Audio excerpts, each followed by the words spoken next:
Episode title: Ambushed at Devil's Den, the Arkansas Park Murder.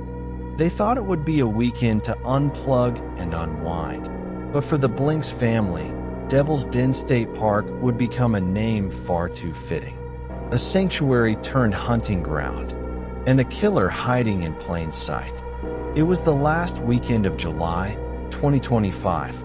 Kristen and Clinton Blink, a young couple from Fayetteville, Arkansas in the United States, were preparing for a long overdue family trip. Both in their 40s, the Blinks were a quiet, loving couple. Kristen, 41 years, a second-grade teacher. Clinton, 43 years, a civil engineer. Their two daughters, Sarah, age 9, and Lily, just 5, were excited. This would be their first overnight camping experience. They chose Devil's Den State Park, a 2,500-acre wilderness tucked into the Ozark Mountains. A popular spot, yes, but known for its quiet, off-grid campgrounds.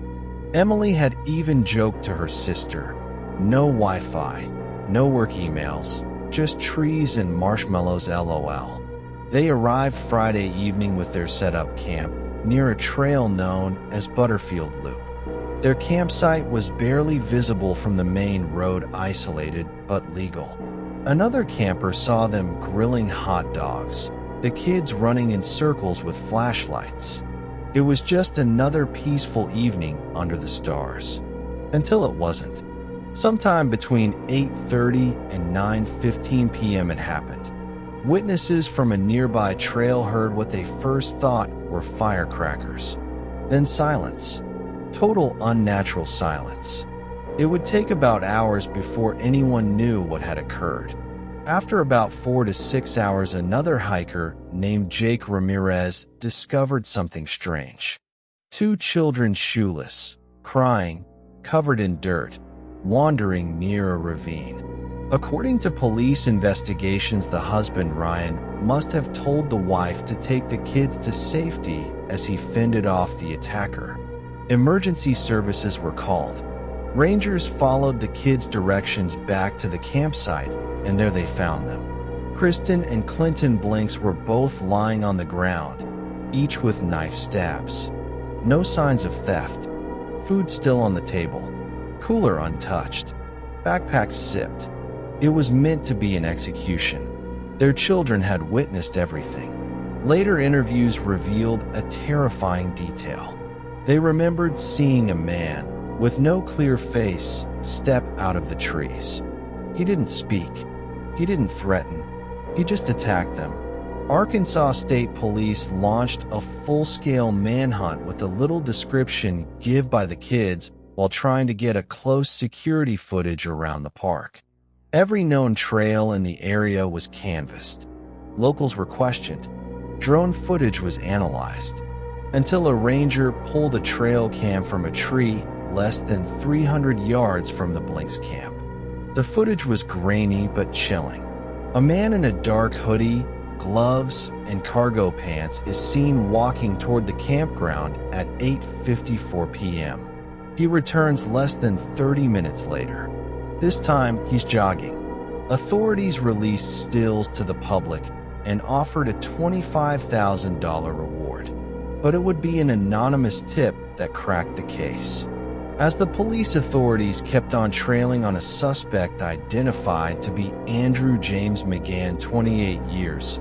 5 days later, he was tracked to Lupita's beauty salon in Springdale, Arkansas, at around 5 p.m. Wednesday, as you drove in to have his haircut. Reports and interviews from the hairstylist on that day says she felt some kind sense of insecurity as he walked in.